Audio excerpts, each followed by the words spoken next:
John Graham shipped out on a freighter when he was 16, took part in the first ascent of Mount McKinley's North Wall at 20, and hitchhiked around the world at 22. A Foreign Service officer for 15 years, he served in Libya during the Revolution and in the war in Vietnam. At the United Nations in the late 1970s, he was deeply involved in the U.S. initiatives in Southern Africa, South Asia, and Cuba. When he left the Foreign Service, he took a job lecturing on cruise ships. On his first cruise with 550 people aboard, the ship burned and sank in the Gulf of Alaska. His lifeboat lost in a violent storm, Graham was finally pulled to safety and to a new sense of purpose for his life. Today, his speeches, workshops, and books, all part of the nonprofit Giraffe Heroes Project, have helped thousands of people solve tough problems in their communities and beyond. We had 3 or 4 more hours to live, but in reality we had half an hour, because if we weren't found in half an hour, there would just be our corpses left in the lifeboat if we weren't thrown out in the storm. So we had half an hour, and that's a long, long time to think about dying. I wasn't a particularly religious person, but let me tell you, you're stuck in a situation like that, you're sure your luck has run out, you think about praying. I didn't really know how to pray. But I just started talking, and I remember obviously very clearly what went on, and my prayer quickly turned into a complaint. I didn't have a lot of faith. And the complaint went something like this.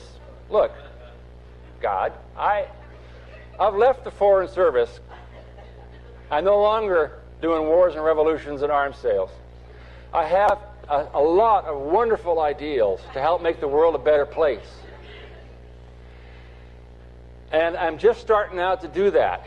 And now I'm being wiped out. It doesn't make any sense. I thought that the world was a logical place. I mean, I went to a Jesuit high school. I know about order in the universe. I said, why am I being wiped out now just as I'm starting to do your work? It doesn't make any sense. And I got angrier and angrier. And I remember turning my face into the teeth of this storm and just screaming, why? I don't know what the other 7 guys heard in that lifeboat. But for me, the reply, and there was a reply, was just like in the Bible in the burning bush. And the reply in so many words is, stop kidding me.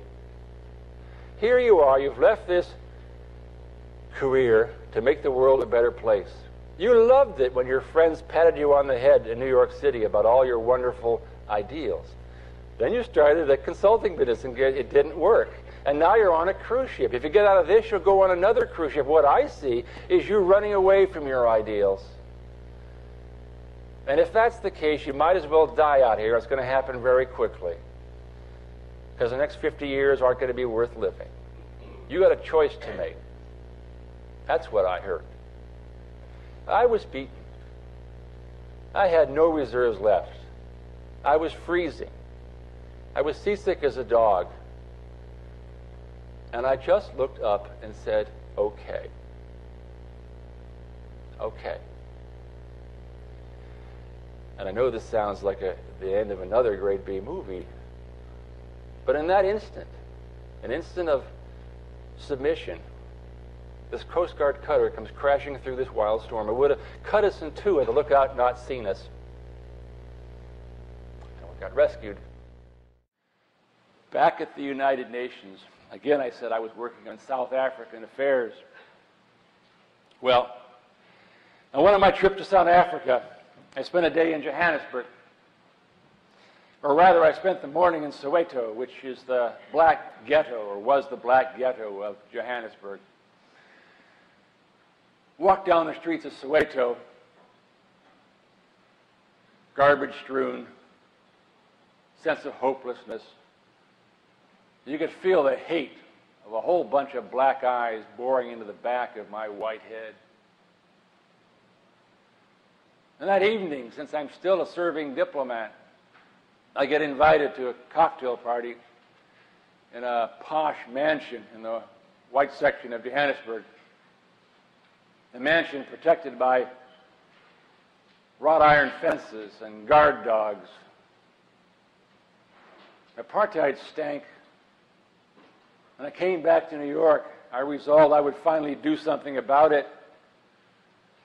And I knew that one of the reasons apartheid continued to exist was that even though there was a UN embargo against selling guns to the South African Army and police, that embargo was a joke. It was a joke because there was so much money to be made in shipping guns. So everybody was doing it. Our country, the Europeans, everybody was doing it.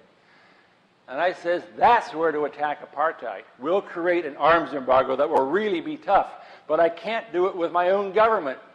Quite frankly, there was too much pressure in Congress. Not even President Carter was able to do it. So what I did was start playing a double game. I started meeting privately, and I mean privately, with other members of the Security Council from the Third World, trying to show them what the pressure points were on my own government. Once I saw an angry message to Secretary of State Vance about apartheid and America's refusal to toughen the arms embargo, and I recognized in the middle of that message were 2 paragraphs that I myself had drafted a week before.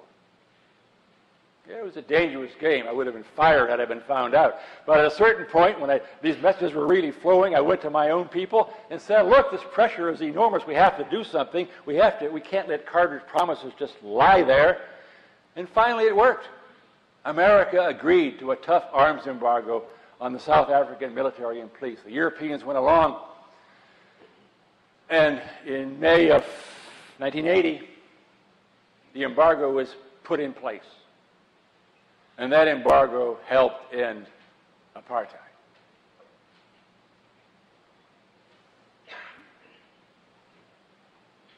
I couldn't forget that. I couldn't forget my role in that. I couldn't forget why I'd done it. The motivation for me was so strong, there was no way I could not have done what I did. There was no way I could not have taken those risks. And it was like learning to swim. I couldn't forget what I'd done, nor could I forget how I'd done it. Most importantly, I had found the meaning for my life, and I had found it in service. My wife Ann says quite accurately that I'm a slow learner. For those of us that are slow learners, we take a strong kick in the head, like that lifeboat experience, to finally get it, that you can't ignore the search for meaning in your life.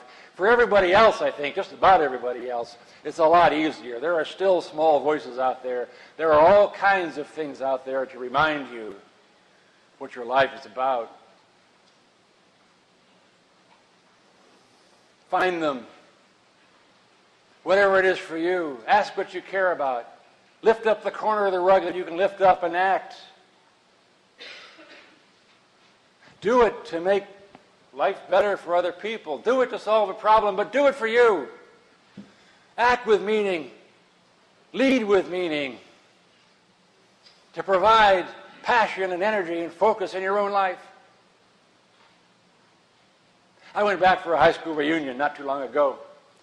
And there was a guy there who was the slow guy. His name was Tom Noble. He was not voted the most likely to succeed. And Tom told me that for the last 30 years, he'd been running a drug rehab clinic in the worst section of Tacoma, Washington.